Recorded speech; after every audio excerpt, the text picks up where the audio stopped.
Багшуудад өдрийн мэндийг хүргэе. Наран цогт даргаыг бас дэмжиж байгаа гэдгээ бас илэрхийлье. Ажлаа эхэлж байгаатай холбогдлолтой бас хэд хэдэн санал асуултыг асууя. За Монгол банкны орон тоотой холбогдлолтой асуудал дээр бас онцгой анхаарал хандуулах. За альва бас асуудлууд нь нууцаар орж ирж байгаа бас ийм асуудлууд бас байгаа. Ил тод нээлттэй байгдал дээр бас цаашдаа гол анхаарлаа хандуулж бас ажиллах нь зөвөө гэсэн ийм саналыг хэлэхээр байна.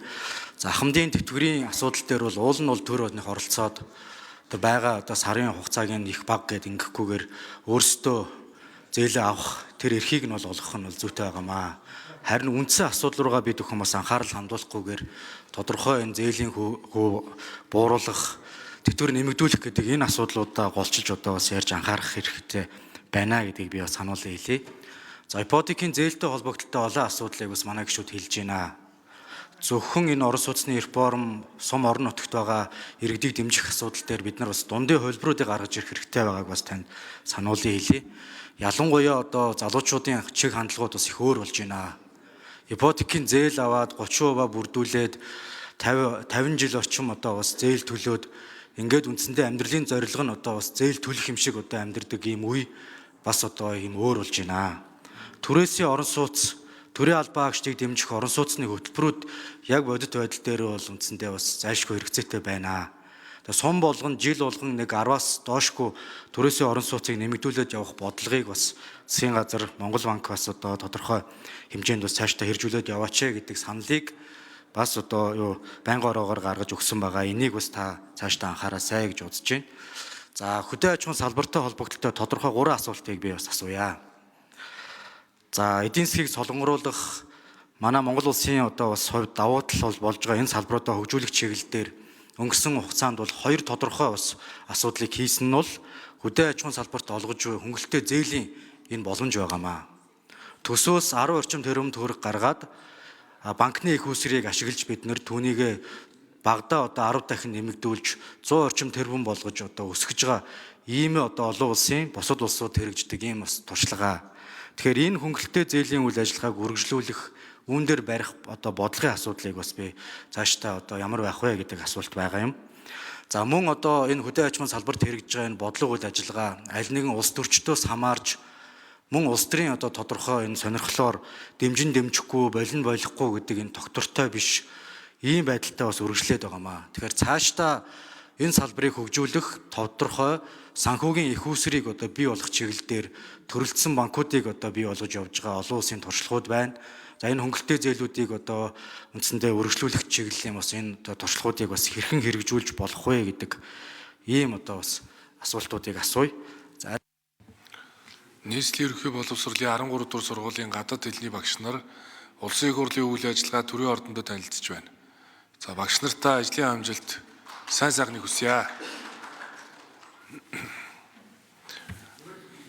За ган үлэг шүү нэмэлт 1 минут.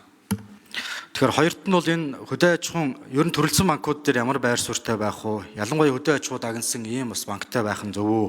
Энэ чиглэлээр одоо бас цаашдаа яавал зөв вэ гэдэг энэ саналыг сонсъё. За малчид нилээдгүй одоо энэ 100 за ган ачиг гэдэг энэ байгалийн эрсдэс асуудал одоо нөхцөл байдалтай бол тулгардаг. 20 орчим хувийн одоо хүүтэй хэрэглээний зээл авч асуудлаа шийдээд явж байгаа. Ингээ арилжааны банкны хүү одоо үндсэндээ яаж үүсчин гэхээр 2-3% нэг эрсдлийн хүү гэж ингэж одоо орж ирээд ах шиг байгаа. Малчтаас өөртөөс нь хамаараагүй байгалийн онцгой юм нөхцөл байдал үүссэн энэ одоо тусгай нөхцөлийг харгалзаж энэ зээлийн хүүгийн энэ эрсдлийн одоо асуудлыг 2-3%-аар бууруулах ийм байдлаар одоо бас арга хэмжээг аль талаас нь одоо хамтран авах боломжууд бас байж болох уу гэдэг ийм 3 асуултыг асууя. Нэр дэвшигч наран цогт. За амтлаг шинэ асуултанд хариулъя. 3 чиглэлээр ипотекийн хувьд бол бас хүмүүс гишүүдийн асуултанд хариулсан. Нэлээд анхаарал тавьж ажиллана. За сонсголын үеэр би 2 чиглэл төв банк бол яг засгийн газартай ажиллах ёстой гэж ингэж үзэж байгаа. Нэгдүгээр энэ ипотекийг 2013 оноос хойш одоо мөнгө хэвлэх журмаар хэрэгжүүлээд ирсэн. Дээр нь энэ өөрөө манай улсын бас нэлээдгүй тулгуур асуудал. Одоо ч гэсэн энэ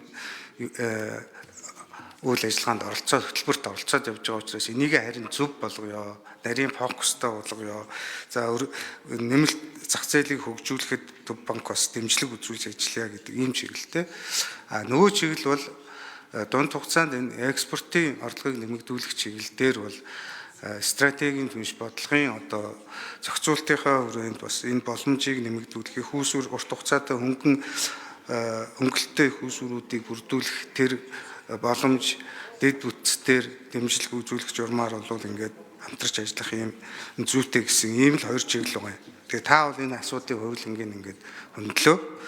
Хөдөө аж ахуй бол мэдээж манай нэг экспортыг дэмжих салбар мөн. Гэхдээ бид ингээд их өргөн хүрээнд яг өмнөх бидний алдаа туршлага юу вэ гэхээр асуудыг их өргөн хүрээнд явдаг. Экспортыг дэмжинэ гээд эхний ээлжинд бид нар яг ямар үйлдвэрлэлийг салбарын тэр мэргэжлийн холбоотойгоо компаниудтайгаа тэгээд банкудтай их нарийн тодорхойлохгүй ингээд ерөнхий их усүр тавиал ингээд тэн дээр янз бүрийн байдлаар зарим нь бас үр дүнгөө өгдөг, нэлээд нь үр дүнгөө болдог энэ жидүүгийн сан гээд баах юм болсон. Тэгээ өдөө аж ахуй тал дээр. Тэгэхээр энэ дээр ингээд засгийн газар өөрөө бас их нарийн фокуст гаргаж ингэж ажиллах хэрэгтэй. Тэр шүүдрийн банк тусгайлсан банкуудыг бас амжилттай хэрэгжүүлсэн туршлагууд олон улсад байдаг. Бас болохгүй юм байхгүй. Гэхдээ хамгийн гол нь энэ үйл ажиллагаа зөв хийж, зөв менежмент, зөв засаглалтай хийж явахгүй бол одоо хөрөнгө оруулагч нь эсвэл засаглалаа авч явахгүй бол энэ өөрөө ингээд манай дээр хэд хэдэн муу туршлага байгаа. Тийм учраас энийг бол нухацтай маш нарийн төлөвлөгөөтэй л хэрэгжүүлэхээс бишээр ерөнхий агуулгаар нь хэрэгжүүлэхэд их хүндрэлтэй юм билээ. Зээлийн хүүг бол тухайлан малчтын зээлийн хүүгээрс ер нь зээлийн хүүд дээр бол наривчилсан анализ хийж тодорхой хэмжээгээр дүгнэлт хийх шаардлага байгаа юу байгаа. Гэхдээ хям захиргааны аргаар бол хүүг тогтоох бол ямарч болцоогүй. Харин өөр зах зээлийн бөгөөд олон улсын сайн туршлага дээр суурилсан нарийн судалгаа шинжилгээ, зардлын задаргаа энэ зүйлүүдээ бид нар авч үзчихээж энэ зах зээлийн журмаараа цаашаа явах тэр болцоон дээр л ажиллах хэрэгтэй. Ялангуяа таны хэлж байгаа тэр эрсдлийн хөв зүйл мөн энэ дээр эрх зүйн шинжилт хийх хэрэгтэй. Бид энэ зээлтэй холбоотой шүүхийн асуудлыг бол ер нь тусгайлан энэ захимжсан их хурдтай жилийн дотор шийддэг ийм болохгүй бол ингээд 4-5 жил шүүхийн маргаанаар явдаг. Энэ нь буруу ашиглагддаг, хууль шүүхийн байгууллага дээр бас асуудал гардаг. Энээс болоод эрсдлийн зардал бол буурчихгүй байгаамаа.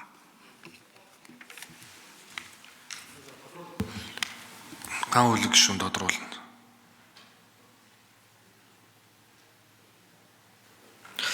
Хөдөө аж ахуйн салбар өөрөө өргөн цар хүрээтэй учраас асуудлыг бас өргөн харахаас өөр аргагүй бас байгаамаа. Тэгээд энэ хөдөө аж ахуйн салбарт хэрэгжиж байгаа дөрвөн хөтөлбөрийг энэ нь илүү, энэ дутуу, энэ зөв, энэ буруу гэж бас дүгнэх гээд байгаа шиг байгаа юм. Шинэ оршин нь болохоор буруу, үйлдвэрлэлийг дэмжиж байгаа зөв өнтер гээд. Энд чинь өөрөө өртгийн сүлжээнийхээ хувьд бол нэг нь үйлдвэрлэлийн анхан шатны бүтээгдэхүүнийг бий болгох, нөгөөх нь болохоор экспортын чиг баримжаатай ажлын байр бусад үйлдвэрлэлийг дэмжих гэдэг энэ агуулгаараа хөгжиж энэ өөрөө суураараа зөв явах гэдэг юм л да. Тэгээ ингээд зарим нь хөтөлбөр нь дуусаад, зарим нь одоо шинээр эхлээд ингээд явж байгаа асуудлыг цаашдаа тогтвортой байлгах гарцсан энэ салбарыг ойлгодог, дэмждэг, төрөлцсөн ийм банктай холбогдлолтой асуудал байх юмаа гэсэн энэ өнцгөөс нь би бас хэлж ярьж байгаамаа. Та бас анхаараарай. Түрээсийн орон сууц гэдэг зөвхөн ипотекоор бид нар хэмжээд яваад байна л да. Түрээсийн орон сууц буюу заавал урьдчилгаагүйгээр төр хугацаанд тэр тухайн сум орон нутагт очиж ажиллаж амьдраад ингээд явах хувийн хвшилтэд хамтарсан ийм хөтөлбөрүүдийг шинээр бий болгож